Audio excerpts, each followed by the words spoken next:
नमस्कार दोस्तों, चलिए फटाफट आदिकाल का क्विक रिवीजन करते हैं। परसों ही आपका एग्ज़ाम है जेआरएफ का, तो हम लोग इसको पढ़ लेते हैं। तो देखिए, आदिकाल की समय सीमा 1050 से 1375 संवत है। ईस्वी में ध्यान रखिएगा, क्योंकि बहुत बार 1050 ईस्वी लिख के दे देते हैं और आप लोग उसी को ही करेक्ट मार्क कर देते हैं, बट वो गलत हो जाता है बाद में। तो याद रखिएगा, ईस्वी में 933 ईस्वी से लेकर 1318 ईस्वी इसका टाइम है। आगे चलते हैं, आदिकाल की जो प्रवृत्तियाँ हैं उसको पढ़ते हैं। आगे आदिकाल की प्रवृत्तियाँ क्या क्या हैं हमारी। तो आदिकाल की प्रवृत्तियाँ हैं इसमें, जैसे राजा के प्रति निष्ठावान। तो राजा के प्रति निष्ठावान पहले के लोग वहाँ पे रहते थे, ठीक है। सामूहिक राष्ट्रीयता का अभाव इसमें दिखता है हम लोगों को। और वीर रस और श्रृंगार रस का अद्भुत वर्णन दिखता है। और मतलब वीर रस दिखता है, जैसे वो आपकी जो कथा है पृथ्वीराज रासो, उसमें कितना ज़्यादा पृथ्वीराज जी का वर्णन किया है चंद्रवरदाई जी ने। तो वीर रस और श्रृंगार रस का भी वर्णन हमें बहुत जगह, जैसे अमीर खुसरो हो गए, तो मतलब बहुत से विद्यापति जी हो गए, तो इन लोगों ने बहुत ज़्यादा श्रृंगार का वर्णन किया हुआ है। अब आगे चलते हैं हम लोग। आगे ऐतिहासिक ग्रंथों में काल्पनिक प्रचुरता। तो देखिए, काल्पनिक प्रचुरता तो दिखती ही है हमें। क्यों दिखती है? क्योंकि आपने जैसे अभी मैंने बताया कि पृथ्वीराज रासो में कितनी सारी चीज़ें मतलब बढ़ा चढ़ा के बताई गई हैं, काल्पनिकता बहुत अपनी दिखाई गई है। तो ये भी चीज़ें काल्पनिक प्रचुरता का भी हमें यहाँ पे दिखता है। आगे चलते हैं, डिंगल और पिंगल भाषा का प्रयोग। ये बहुत ज़्यादा क्वेश्चन पूछ लिया जाता है कि जो आदिकाल में किन दो भाषाओं का प्रयोग किया जाता है। तो डिंगल और पिंगल का भाषा का प्रयोग होता रहता है। अब हम लोग और आगे चलते हैं। देखिए, आदिकाल को ये स्टेटमेंट्स बहुत पूछे जाते हैं। अत्यधिक विरोधों और व्याघातों का युग किसने कहा है? अत्यधिक विरोधों और व्याघातों का युग हजारी प्रसाद जी ने कहा है, किस आदिकाल को कहा है। और अनर्दित जिसका निर्देश ना हो, लोक प्रवृत्तियों का युग किसने कहा है? अनिर्विष्ट, अनर्दित नहीं है यहाँ पे, ये गलत है, सॉरी। अनिर्विष्ट लोक प्रवृत्ति का युग किसने कहा है? रामचंद्र शुक्ल जी ने कहा है। तो इन सब चीज़ों को आप याद रखिएगा, ये दो स्टेटमेंट बहुत पूछे जाते हैं। अत्यधिक विरोधों और व्याघातों का युग किसने कहा है आदिकाल को? तो वो हजारी प्रसाद द्विवेदी ने कहा है। और अनिर्विष्ट लोक प्रवृत्तियों का युग रामचंद्र शुक्ल ने कहा है। आगे चलते हैं। आदिकाल को देखिए 7 भागों में बांटा गया है। अभ्रंश, नाथ, रासो, गद्य, सिद्ध, जैन, लौकिक। इनसे प्रश्न आपको अक्सर मिलते हैं, तो आप इन सब चीज़ों का ध्यान रखिएगा। आगे और चलते हैं। अब हम लोग इसमें अभ्रंश का क्विक रिवीजन करते हैं। तो अभ्रंश के जो प्रमुख कवि रहे हैं, पहले वो स्वयंभू रहे हैं। स्वयंभू को प्रथम हिंदी कवि माना जाता है। और इनका अभ्रंश का वाल्मीकि, देखिए पूछ लिया जाता है अभ्रंश का वाल्मीकि किसको कहते हैं, अभ्रंश का कालिदास किसे माना जाता है। तो ये महत्वपूर्ण प्रश्न है, आप इसको याद रखिएगा कि अभ्रंश का वाल्मीकि किसे कहते हैं? स्वयंभू को कहा जाता है। और अभ्रंश का कालिदास किसे कहा जाता है? वो भी स्वयंभू को ही कहा जाता है। आगे चलते हैं। चलिए, राजकुमार वर्मा जी ने हिंदी का प्रथम कवि किसको माना है? देखिए, स्वयंभू को हिंदी का प्रथम कवि किसने माना है, ये भी पूछ लिया जाता है। तो राजकुमार वर्मा जी ने हिंदी का प्रथम कवि स्वयंभू को माना है, ठीक है। या राजकुमार वर्मा जी ने हिंदी का प्रथम कवि किसको माना है, ये भी पूछ लिया जाता है। चलिए आगे चलते हैं। अभ्रंश का कालिदास किसने, मतलब अभ्रंश का कालिदास स्वयंभू को किसने कहा है? तो एक भयाड़ी नामक कवि रहे हैं। जैसे अभी मैंने बताया कि स्वयंभू को प्रथम कवि किसने माना है? रामकुमार वर्मा जी ने माना है। लेकिन स्वयंभू को जो अभ्रंश का कालिदास किसने कहा है? तो वो भयाड़ी नामक कवि ने कहा है। अभी एक जगह मैंने एक पॉइंट और बताया था आपको कि ये स्वयंभू को अभ्रंश का कालिदास किसने माना है, ठीक है। और वाल्मीकि, मतलब इनको माना जाता है। अलग अलग कहा किसने है, यहाँ पे मैंने आपको बताया कि अभ्रंश का कालिदास किसने कहा है स्वयंभू को? भयाड़ी नामक विद्वान ने कहा है। अब आगे चलते हैं। स्वयंभू 8वीं शती के आसपास विद्यमान थे। इनकी 3 रचनाएं हैं। देखिए, रचनाओं से बहुत प्रश्न आते हैं। कूट में यही एक एक पॉइंट आपको दे दिए जाएंगे और इसमें से पूछा जाएगा कौन सा सही है कौन सा गलत है, तो इसको बहुत याद रखिएगा। तो इनकी जो एक बहुत इंपॉर्टेंट रचना, एक पाउमचर्यु, रिठ नेम जिसको अरिष्ट नेम चर्यु भी कहते हैं, और स्वयंभू छंद। देखिए, स्वयंभू छंद तो बहुत ईजी है, उनके नाम पे ही है, बट रिठ नेम और अरिष्ट नेम चर्यु और पाउमचर्यु ये बहुत इंपॉर्टेंट है। पाउमचर्यु तो अक्सर हर एक एग्जाम में पूछ ली जाती है, चाहे कोई भी हिंदी का एग्जाम हो। तो इसको याद रखिएगा। पाउमचर्यु, रिठनेमचर्यु और अरिष्टनेमचर्यु ये किसकी रचनाएं हैं? ये स्वयंभू की रचनाएं हैं। इन रचनाओं के बारे में भी थोड़ा थोड़ा हम बता देते हैं। जैसे जो पाउमचर्यु है, मतलब ये जो आगे अभी मैं इसको और बताऊंगी, जो पाउमचर्यु है वो किसके ऊपर, मतलब इसकी थोड़ी कथा वस्तु पढ़ा दी जाती है, इससे इसका तो मैं बताऊंगी। बट रिठनेमचर्यु जो है वो श्री कृष्ण के जीवन पर आधारित है। याद रखिए किसके जीवन पर आधारित है? श्री कृष्ण के। जो रिठनेम और अरिष्टनेमचर्यु जो रचना है वो किसके जीवन पर आधारित है? वो श्री कृष्ण के जीवन पर आधारित है। चलिए अब आगे चलते हैं। अब इसके बाद जो पाउमचर्यु है, ये क्वेश्चन बहुत पूछा जाता है। ये पाउमचर्यु का मतलब कथा वस्तु क्या है? तो ये राम कथा, इसमें राम के जीवन की कथा मिलती है, अर्थात राम का मतलब जो राम का चरित्र विस्तार से वर्णित किया गया है पाउमचर्यु में। और इसमें एक पॉइंट और है जो मैं बता दे रही हूँ यहाँ पे, कि सीता जी के, मतलब याद रखिएगा इस पाउमचर्यों में सीता जी धर्म में, मतलब जैन धर्म में दीक्षित हुई थी, ऐसा मतलब वर्णन दिया गया है ने अग्नि परीक्षा के बाद। आपको याद होगा कि राम जी, ऐसा कहा जाता है राम जी ने सीता जी की अग्नि परीक्षा ली थी, तो उसमें ये वर्णित हुआ है कि उसके बाद सीता जी ने जैन धर्म में वो क्या हो गई थी? दीक्षित हो गई थी अग्नि परीक्षा के बाद। चलिए आगे चलते हैं। नेक्स्ट है स्वयंभू की पाउमचर्य अधूरी रचना, वो इनके पुत्र किसने पूरी करी थी? त्रिभुवन। त्रिभुवन कौन थे? त्रिभुवन स्वयंभू के ही पुत्र थे। स्वयंभू के पुत्र कौन थे? त्रिभुवन, याद रखिएगा।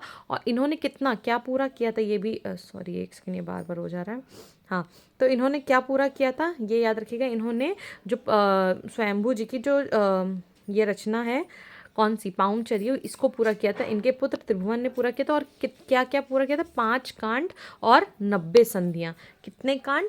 83 संधियाँ भी आता है, देखिए कहीं कहीं पे आता है। अगर आपको 83 मिल जाए 83, तो आप 83 पे टिक कर दीजिएगा। अगर 90 मिले तो आप पहले उसको प्रेफरेंस दीजिएगा। तो आगे चलते हैं अब हम लोग इसके बाद। चलिए अब आते हैं हमारे नेक्स्ट पुष्पदंत। पुष्पदंत कौन थे? ये शिव सिंह सेंगर ने अपने ग्रंथ शिव सिंह सरोज में किसी पुराने अश्रुत के आधार पर 7वीं शताब्दी के पुष्प या पूर्ण कवि को प्रथम कवि माना है। तो याद रखिएगा प्रथम कवि, ये इसका मैं अभी आपको छोटा सा वीडियो बना के दे दूंगी। तो प्रथम कवि शिव सिंह सेंगर को, मतलब किसने किसको प्रथम कवि माना है, ये भी बहुत बार पूछ लिया जाता है। तो अब चलिए, तो शिव सिंह सेंगर ने इनको पुष्प दंत को माना है, जिनको पूर्ण कवि या पुष्प कवि भी कहा जाता है। आगे चलते हैं। ये मतलब इनकी शताब्दी याद रखिएगा, इनका टाइम पूछ लिया जाता है। ये 10वीं शताब्दी के थे, जैसे वो 7वीं के थे और ये 10वीं के थे। ये शैव के उपासक थे। शैव मतलब शिव के उपासक थे, बाद में जैन में हो गए थे, जैन धर्म में दीक्षित हो गए थे। इनकी रचनाएं बहुत महत्वपूर्ण है। 63 महापुराण, गुणालंकार, ठीक है। उसके बाद रे कुमार चर्यु, जिसको हम लोग नाथ कुमार चर्यु भी कहते हैं। जसर चर्यु, जिसको यशधर चरित्र कहते हैं। देखिए यहाँ थोड़ा सा ये मैंने क्योंकि अपने नोट से ही आपको पढ़ा रही हूँ, तो मैंने पीपीटी नहीं बनाई थी क्विक रिवीजन के लिए, बट आप इसमें ध्यान रखें। ये जो जसर चर्यु है, इसको हम लोग यशधर चरित्र भी कहते हैं। यशधर चरित्र भी कहा जाता है, यशधर चरित्र भी कहा जाता है, तो आप याद रखिएगा।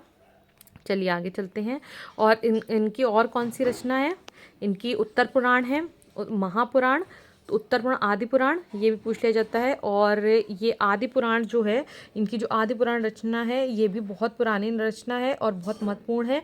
रे कुमार चर्यु याद रखिएगा, इसको नाथ कुमार चर्यु भी कहते हैं और जसर चर्यु को यशधर चरित्र भी कहते हैं।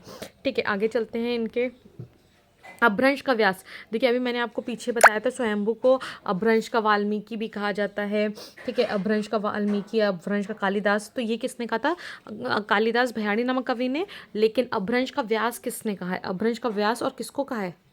पुष्पदंत को। किसने कहा है? भवभूति, भवभूति जो थे उन्होंने पुष्पदंत को अपभ्रंश का व्यास कहा है। चलिए आगे चलते हैं। भोला शंकर व्यास ने पुष्प कवि की तुलना मेघ से की है। ये देखिए आपने भी अगर प्रीवियस ईयर सॉल्व किया होगा तो ये क्वेश्चन पूछा जाता है। मतलब पुष्पदंत की तुलना मेघ से किसने की है? माघ से, सॉरी मेघ नहीं, माघ से किसने की है? तो भोला शंकर व्यास जी ने की है। पुष्पदंत को अभिमान मेरु, कविकुल तिलक, काव्य रत्न की उपाधि किसने विभूषित किया है? मतलब इनको उपाधि से विभूषित किया जाता है। तो ये पूछ लिया जाता है, ये प्रीवियस ईयर में क्वेश्चन आए हुए हैं कि कविकुल तिलक किसको कहा जाता है? तो वो पुष्पदंत। ये अभिमान मेरु किसे कहा जाता है? पुष्पदंत को। राम काव्य के प्रणेता कौन है? स्वयंभू है। और कृष्ण काव्य के प्रणेता किसको कहा जाता है? पुष्पदंत को। राम काव्य के प्रणेता स्वयंभू और कृष्ण काव्य के प्रणेता पुष्पदंत को। और ये राजा कर्ण के महात्मा भीम के सभा कवि भी रहे हैं। चतुर्मुख को चतुर्मुख को स्वयंभू ने पद्दणियाँ का प्रवर्तक माना जाता है। चतुर्मुख को स्वयंभू ने पद्दणियों का प्रवर्तक, जिसमें 16, ये चलिए इतना आपके लिए महत्वपूर्ण नहीं है। चलिए अब इसमें आइए। महापुराण में 63 महापुरुषों का जीवन चरित्र वर्णित है, जिसका पुष्पदंत 63 महापुराण गुण अलंकार को ही महापुराण से जाना जाता है। तो देखिए कथा वस्तु कभी कभी थोड़ी थोड़ी पूछ ली जाती है, इसके लिए आप इसको याद रखिए। कितने महापुरुषों का वर्णन किया? 63 महापुरुषों का वर्णन किया गया है और इसमें उनके जीवन चरित्र के बारे में भी बताया गया है। ठीक है, आगे चलते हैं। महापुराण के प्रथम अध्याय में लिखा एक भैरव राजा की स्तुति करने में, काव्य बनाने में जिस मिथ्या ने जन्म लिया था, उस मिथ्या को दूर करने के लिए मैंने महापुराण की रचना की।